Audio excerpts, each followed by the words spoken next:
আজ শেয়ার করছি মসুরির ডাল দিয়ে সজনে ডাঁটা রান্না। আসসালামু আলাইকুম এভরিওয়ান, আমি নাসরিন সুলতানা মিনা, সিরাজগঞ্জের মেয়ে।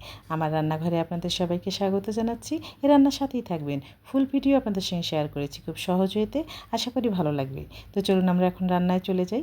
এই রান্নার জন্য কিন্তু আমি সজনে ডাঁটা নিয়ে নিয়েছি এরকমভাবে, আর 7-8 পিসের মতো এরকম কেটে আমি কিন্তু ক্লিন করে নিয়েছি। দেখুন কতটা সুন্দর রান্নার জন্য রেডি করে নিয়েছি এভাবে করে।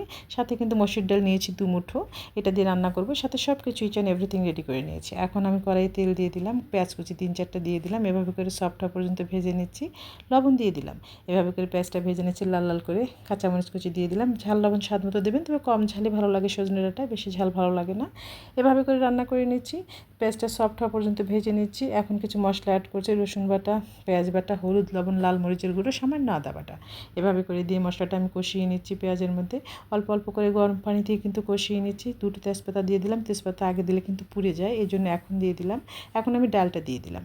ডালটা এখন আমি রান্না করছি এভাবে করে, অল্প অল্প করে পানি দিয়ে কষিয়ে ডালটা আমি 80% সিদ্ধ করে নিব। তারপরে কিন্তু সজনে ডাঁটা দিয়ে দেবো।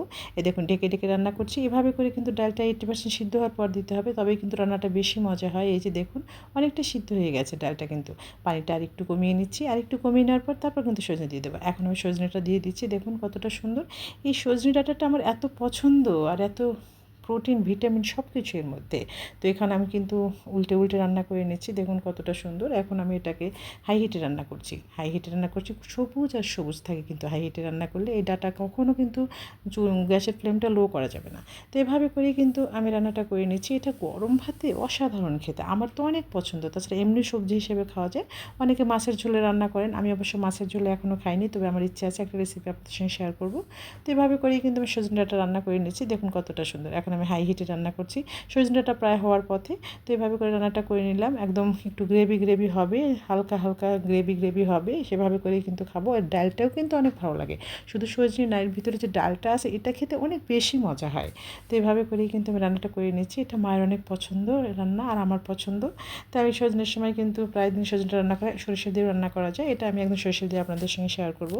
ওই রান্নাটাও অনেক বেশি মজা লাগে। তো এভাবে করে কিন্তু হাই হিটে আমি সজনেটা রান্না করে নিচ্ছি। ঝাল লবণ চেক করে নেবেন, ঝাল লবণ ঠিক মতো না হলে কিন্তু কোনো রান্নাই ভালো লাগে না। তো সব কিছু ঠিকঠাক থাকলে কিন্তু সব কিছু ওকে থাকলে ভালো লাগে। 2টো কাঁচামরিচ দিয়ে দিচ্ছি, এই কাঁচামরিচটা খেতে আমার অনেক ভালো লাগবে, কারণ আমি একটু সিদ্ধ কাঁচামরিচ পছন্দ করি। তো এভাবে করেই কিন্তু আমি দিয়ে দিলাম। দেখুন আমার রান্নাটা কত সুন্দর হচ্ছে, ভীষণ মিষ্টি একটা ফ্লেভার বেরিয়েছে। হয়ে গেল আমার সজনেটা দিয়ে ডাল। দেখুন আমি চুলা কিন্তু বন্ধ করে দিলাম, কতটা সুন্দর হয়েছে আমার রান্না। এখন একটা সার্ভিং বাটিতে ঢেলে দিচ্ছি খুব সাবধানে এভাবে করে। এই যে হয়ে গিয়েছে হালকা হালকা গ্রেভি, এ দেখুন কতটা সুন্দর আমি ঢেলে দিয়েছি।